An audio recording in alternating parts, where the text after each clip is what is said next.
Bonjour à tous et bonjour à toutes. Souvenez-vous, il y a quelques jours, je vous avais partagé les aventures de Kiko et Kilulu, le tome 1, Trésor à partager. Kiko et Kilulu sont deux koalas. Kilulu est passionné de lecture et souhaiterait partager ses lectures avec Kiko, son voisin d'en face, qui lui préfère préserver sa petite tranquillité. Jusqu'au jour où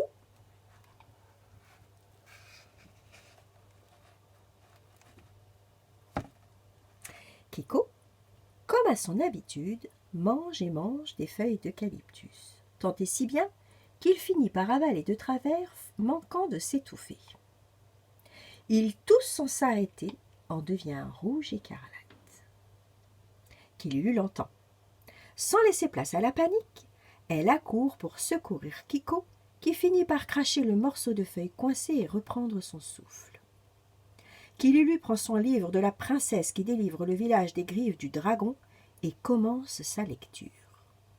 Progressivement, absorbé par le récit et la douce voix de Kilulu, Kiko, apaisé, ne tousse plus. Lorsque les deux charmants koalas s'en aperçoivent, ils éclatent de rire. Ainsi, une grande complicité est née, c'est la magie du livre.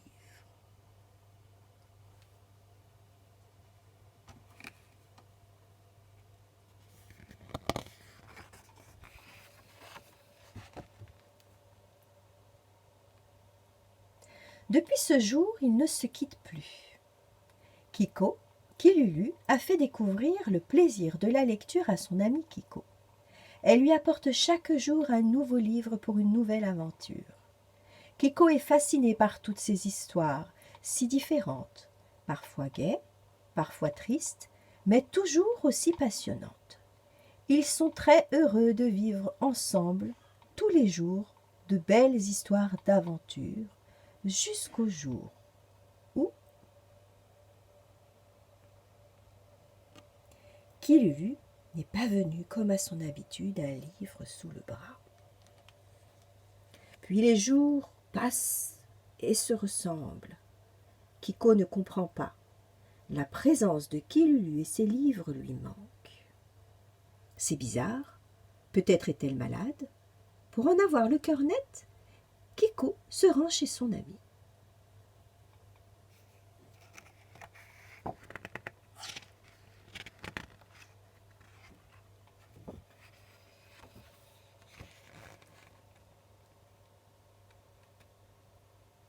Il la trouve plongée dans un nouveau livre. Kiko, regarde, c'est un magnifique atlas. Il me donne envie de découvrir le monde. Pendant plusieurs jours, il écoute son ami lui raconter ce que l'Atlas lui a appris. Au fond de lui, il aimerait partager le même rêve, mais c'est la peur qui le tenaille, la peur de partir loin de chez lui.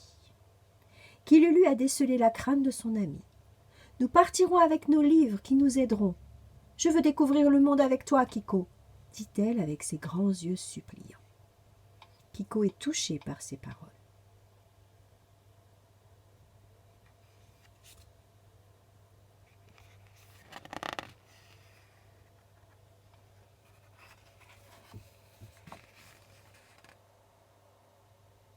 Kiko, qui ne veut en aucun cas attrister son ami, et après avoir longuement réfléchi, finit par accepter de partir à l'aventure.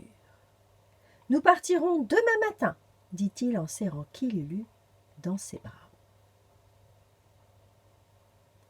Dès les premières lueurs du jour, Kiko et Kilulu établissent un plan de route à l'aide de leur atlas.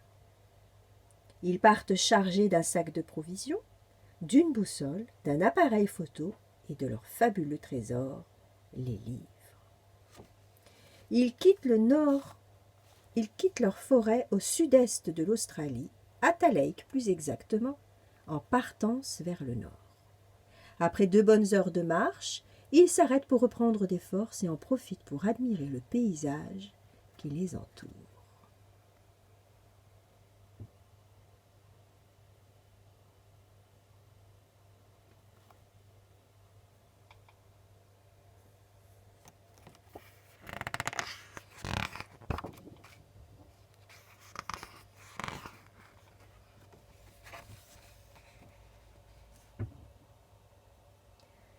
C'est alors qu'ils aperçoivent un étrange animal. Il a l'air perdu. Kilulu se précipite sur son livre qui décrit les animaux et cherche celui qui lui ressemble le plus. Kiko, lui, ne le quitte pas des yeux. L'animal ne les a pas encore vus quand Kilulu s'écrie « Bingo, je l'ai trouvé, c'est un kangourou !» Celui-ci sursaute et fait un bond pour tenter de s'enfuir.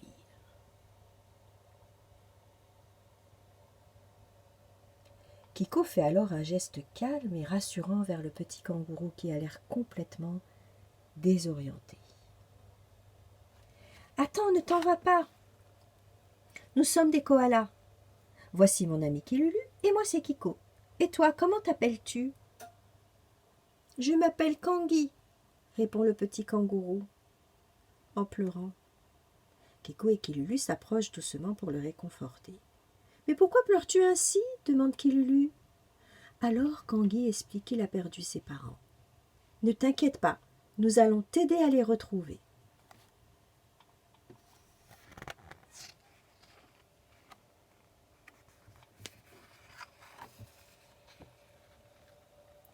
Elle ouvre de nouveau son livre pour comprendre la vie des animaux, et notamment celui des kangourous, et découvre qu'ils vivent en groupe. Kiko demande à Kangi où il a vu ses parents pour la dernière fois. « C'était juste derrière ces buissons là-bas, » pointe-t-il du doigt. « Je regardais un magnifique papillon. Il était tellement beau, il était si près de moi que je n'osais pas bouger. Quand il a fini par s'envoler, mes parents avaient disparu, » explique-t-il en pleurant. Kiko et Kilulu le rassurent. « Tes parents ne sont certainement pas très loin. »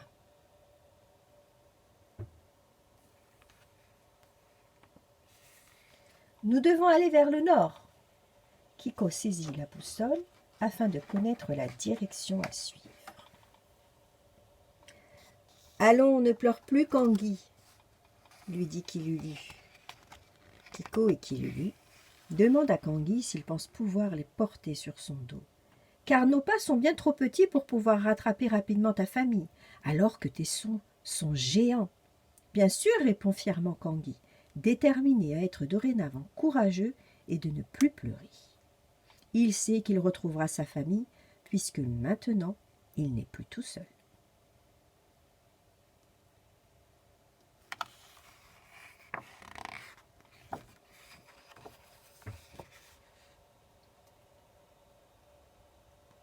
Grâce au saut de plus d'1 mètre de Kangi, il parcourt une grande distance. Sans se décourager, quand la nuit commence à tomber, il décide de s'abriter sous un taillis pour y passer la nuit. Après le dîner, Kilulu lit à ses amis une histoire rigolote. Ils admirent le ciel étoilé sous lequel ils s'endorment épuisés mais confiants et heureux de partager ce moment ensemble.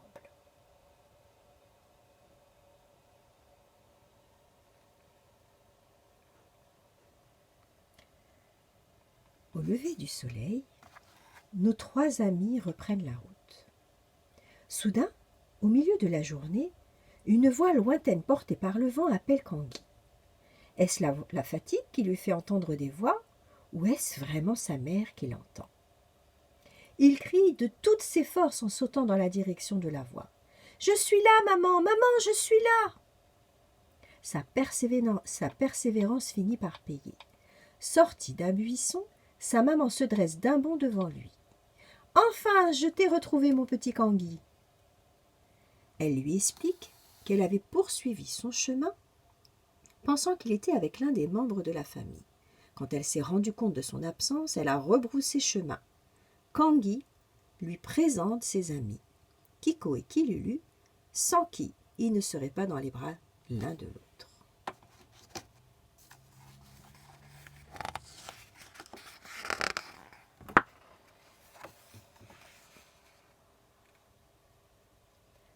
Après quelques sauts, cette fois, Kiko sur le dos de la maman kangourou et Kilulu sur le dos de Kangi. Ils rejoignent le groupe qui, pour remercier nos aventuriers, propose de les accompagner un bout de chemin. Dans cette course à la recherche des parents de Kangi, nos amis ont parcouru plusieurs kilomètres. Ils ont presque atteint le nord du pays. Kiko et Kilulu poursuivent leur voyage après avoir dit au revoir à Kangui et à toute la famille. Ils immortalisent cette rencontre en prenant une photo souvenir avec Kangui et les siens.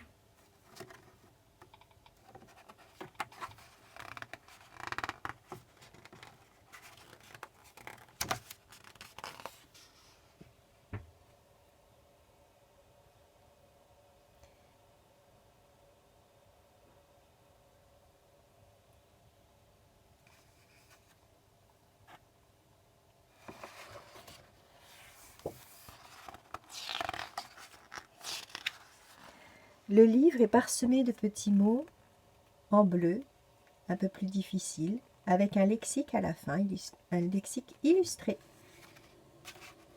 Et voilà, mon histoire est terminée.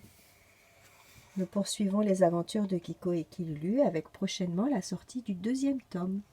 À bientôt pour une lecture autour du partage et autour de la passion pour la lecture. À bientôt, au revoir.